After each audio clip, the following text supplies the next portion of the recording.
ಓಂ ನಮಃ ಶಿವಾಯ. ಬಂಧುಗಳೇ, ಬಡತನ ಅನ್ನೋದು ಬಹಳ ಕೆಟ್ಟ. ಯಾರು ಕೂಡ ಬಡತನವನ್ನ ಬಯಸಿ ಬರೋದಿಲ್ಲ. ಇದು ನಮ್ಮ ಕರ್ಮಗಳಿಗನುಸಾರವಾಗಿ ನಾವು ಪಡೆದಿರುವಂತಹದ್ದು. ಬಡವರು ಅಂದ್ರೆ ಅವರನ್ನ ದೂಷಿಸಬಾರ್ದು. ಅವ್ರ ಬಗ್ಗೆ ಬೇಸರವನ್ನ ಪಟ್ಕೊಳ್ಬಾರ್ದು. ಅವ್ರ ಬಗ್ಗೆ ಮರಗಲೂಬಾರ್ದು. ಸಾಧ್ಯವಾದ್ರೆ ನೀವು ಸಹಾಯ ಮಾಡಿ, ಇಲ್ಲ ಅಂದ್ರೆ ಸುಮ್ಮನಿದ್ದು ಬಿಡಿ. ಇಂತಹ ಬಡತನದಲ್ಲಿರುವಂಥವ್ರಿಗೆ ಭಗವಂತ ಯಾವ ರೂಪದಲ್ಲಿ ಆದರೂ ಕೂಡ ಬಂದು ಸಹಾಯವನ್ನ ಮಾಡ್ತಾನೆ. ಆ ಭಗವಂತನ ಕೃಪೆ ಅಂತ ತಿಳ್ಕೊಂಡು ಬದುಕಿದ್ರೆ ಜೀವನ ಸಾರ್ಥಕವಾಗುತ್ತೆ. ಇಲ್ಲ ಅಂದ್ರೆ ಅದೇ ಕಷ್ಟ, ನೋವುಗಳನ್ನ ಅನುಭವಿಸ್ತಾ ಜೀವನವನ್ನ ಸಾಗಿಸಬೇಕಾಗುತ್ತೆ ಬಂಧುಗಳೇ. ಈ ಗುರುಸೇವಕನ ಯೂಟ್ಯೂಬ್ ಚಾನೆಲ್ ಅನ್ನ ಈವರೆಗೂ ನೀವು ಸಬ್ಸ್ಕ್ರೈಬ್ ಮಾಡ್ಕೊಂಡಿಲ್ಲ ಅಂದ್ರೆ ಕೂಡಲೇ ಸಬ್ಸ್ಕ್ರೈಬ್ ಮಾಡ್ಕೊಳ್ಳಿ ಮತ್ತು ತಪ್ಪದೆ ಇತರರಿಗೂ ಶೇರ್ ಮಾಡಿ. ಈ ವಿಡಿಯೋ ನಿಮಗೆ ಇಷ್ಟ ಆದರೆ ಲೈಕ್ ಮಾಡಿ, ಕಮೆಂಟ್ ಮಾಡಿ. ದೇವರು ಯಾವ ರೂಪದಲ್ಲಿಂದ ಆದರೂ ಬರಬಹುದು. ಯಾವ ರೂಪದಿಂದನಾದರೂ ಯಾರ ಮೂಲಕವಾದರೂ ನಮಗೆ ಸಹಾಯ ಹಸ್ತವನ್ನ ಚಾಚಬಹುದು. ಅಂಥದ್ದೊಂದು ಉದಾಹರಣೆ ಇದು. ಅದೊಂದು ಸಣ್ಣದಾಗಿರುವಂತಹ ಹೋಟೆಲ್.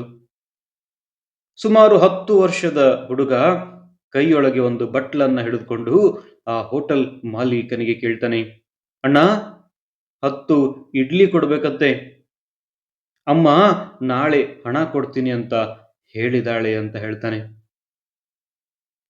ಆಗ ಹೋಟೆಲ್ ಮಾಲೀಕ ಹೇಳ್ತಾನೆ, ಅಮ್ಮನಿಗೆ ಹೇಳು, ಈಗಾಗಲೇ ಬಹಳಷ್ಟು ಬಾಕಿ ಹಣ ಇದೆ ಅಂತ ಹೇಳ್ತಾ ಬಟ್ಟಲನ್ನ ಕೊಡು ಕೊಡು, ಸಾಂಬಾರ್ ಹಾಕೊಡ್ತೇನೆ ಅಂತ ಹೇಳ್ತಾನೆ. ಅವನು ಇಡ್ಲಿ ಪ್ಯಾಕೆಟ್ ಅನ್ನ ಕಟ್ಟಿ ಮಗುವಿನ ಕೈಗೆ ಕೊಡ್ತಾನೆ. ಸರಿ, ಅಮ್ಮನಿಗೆ ಹೇಳ್ತೀನಿ ಅಂತ ಆ ಹುಡುಗ ಓಡ್ತಾ ಓಡ್ತಾ ಮನೆಗೆ ಹೊರಟೋಗ್ತಾನೆ. ಇದೆಲ್ಲವನ್ನ ನೋಡ್ತಾ ಇರುವಂತಹ ಒಬ್ಬ ವ್ಯಕ್ತಿ ಆ ಮಾಲೀಕನಿಗೆ ಕೇಳ್ತಾನೆ,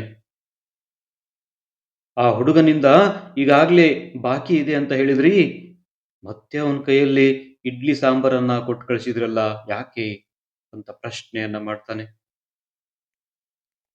ಆ ಮಾಲೀಕ ಕೊಟ್ಟಂತಹ ಉತ್ತರ ಅದ್ಭುತವಾಗಿರುವಂತಹದ್ದು. ಇದನ್ನ ನಾವುಗಳು ನಮ್ಮ ಜೀವನದಲ್ಲಿ ಅಳವಡಿಸಿಕೊಳ್ಳುವಂತಹದ್ದು. ಆ ಮಾಲೀಕ ಹೇಳ್ತಾನೆ, ನಾನು ಆಹಾರವನ್ನು ತಾನೇ ಕೊಟ್ಟಿರೋದು ಅಂತ ಚಿಕ್ಕ ಮಕ್ಕಳು ಬಂದು ಕೇಳಿದ್ರೆ ಇಲ್ಲ ಅನ್ನೋದಕ್ಕೆ ಮನಸ್ಸು ಬರೋದಿಲ್ಲ. ಇವತ್ತಿಲ್ಲ ನಾಳೆ ನನ್ನ ಹಣ ನನಗೆ ಮತ್ತೆ ಮರಳಿ ಬರುತ್ತೆ. ಇಲ್ದಿದ್ರೆ ಸ್ವಲ್ಪ ತಡವಾಗಿ ಬರಬಹುದು. ಹಣ ಎಲ್ಲರಿಗೂ ಸುಲಭವಾಗಿ ಸಿಗುವಂತಹದ್ದಲ್ಲ.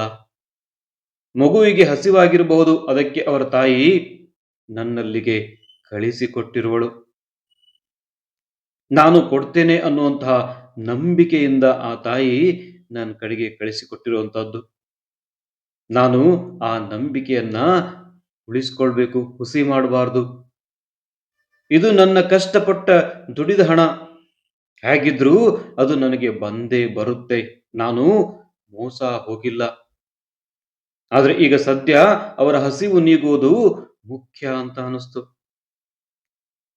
ನಾನು ಒಂದ್ ವೇಳೆ ಈಗ ಅವನಿಗೆ ಈ ಇಡ್ಲಿಯನ್ನ ಕೊಡದೇ ಇದ್ರೆ ಮಗು ತಾಯಿಗಾಗಿ ಕದಿಯೋದನ್ನ ಪ್ರಾರಂಭ ಮಾಡಬಹುದು. ಅಥವಾ ತಾಯಿ ಮಗುವನ್ನ ಭಿಕ್ಷೆಗಾಗಿ ಕಳಿಸಬಹುದು. ಅಥವಾ ಮಗು ಹಸುವನ್ನ ನೀಗಿಸೋದಕ್ಕೋಸ್ಕರ ತಪ್ಪು ದಾರಿಯನ್ನು ಕೂಡ ಆರಿಸಿಕೊಳ್ಬಹುದು. ಕಳ್ಳತನ, ಮೋಸ, ವಂಚನೆಯಂತಹ ಕೆಲಸಕ್ಕೆ ಸೇರಬಹುದು. ಈಗ ನನಗೆ ಸದ್ಯಕ್ಕೆ ನಷ್ಟವಾಗಿರಬಹುದು, ನಷ್ಟ ಆಗಿಲ್ಲ. ಆದರೆ ಸಮಾಜದಲ್ಲಿ ಆಗಬಹುದಾದಂತಹ ಈ ಹಲವಾರು ತಪ್ಪುಗಳನ್ನ ನಿಲ್ಲಿಸೋದ್ರಲ್ಲಿ ನಾನು ಪ್ರಯತ್ನವನ್ನ ಮಾಡಿದ್ದೇನೆ. ಇದೊಂದು ನನ್ನ ಸಣ್ಣ ಪ್ರಯತ್ನವಾಗಿದೆ. ಇದಕ್ಕೆ ನಾನು ಸಂತುಷ್ಟನಾಗಿದ್ದೇನೆ, ತೃಪ್ತನಾಗಿದ್ದೇನೆ ಅಂತ ಆ ವ್ಯಕ್ತಿಗೆ ಹೇಳ್ತಾನೆ ಮಾಲೀಕ. ಈ ರೀತಿ ಯೋಚಿಸಿರುವಂತಹ ಆ ಮಾಲೀಕನಿಗೆ ಮನಸ್ಸಿನಲ್ಲೇ ಪ್ರಣಾಮಗಳನ್ನ ಅರ್ಪಿಸಿದ ಆ ವ್ಯಕ್ತಿ. ನಾವು ಕೂಡ ಯಾರಿಗಾದ್ರೂ ಸಹಾಯ ಮಾಡಿದ್ರೆ ನಮ್ಮಿಂದ ಮಾಡೋದಕ್ಕಾಗದೇ ಇದ್ರೂ ಪರವಾಗಿಲ್ಲ. ಆ ಸಹಾಯ ಮಾಡಿದ ವ್ಯಕ್ತಿಗೆ ಕೃತಜ್ಞತೆಯನ್ನ ಸಲ್ಲಿಸಬೇಕು ಬಂಧುಗಳೇ.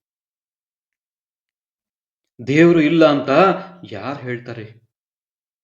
ಪ್ರತಿಯೊಬ್ಬರ ಮನಸ್ಸಿನಲ್ಲಿಯೂ ಕೂಡ ಭಗವಂತ ಇದ್ದಾನೆ, ದೇವರಿದ್ದಾನೆ. ಇಂತಹ ದಯಾಗುಣರಲ್ಲಿ, ದಾನ ಮಾಡುವವರಲ್ಲಿ ಭಗವಂತನಿದ್ದಾನೆ.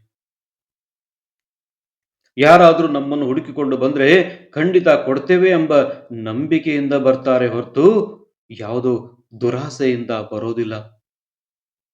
ಅಂತಹ ಸಮಯದಲ್ಲಿ ನಮ್ಮ ಶಕ್ತಿ ಮೀರಿ ಸಹಾಯ ಮಾಡಬೇಕು ಅಂತ ನಾನು ಹೇಳ್ತಾ ಇಲ್ಲ. ನಮ್ಮ ಕೈಲಾದ ಸಹಾಯವನ್ನ ನಾವು ಮಾಡಬಹುದಲ್ವೇ?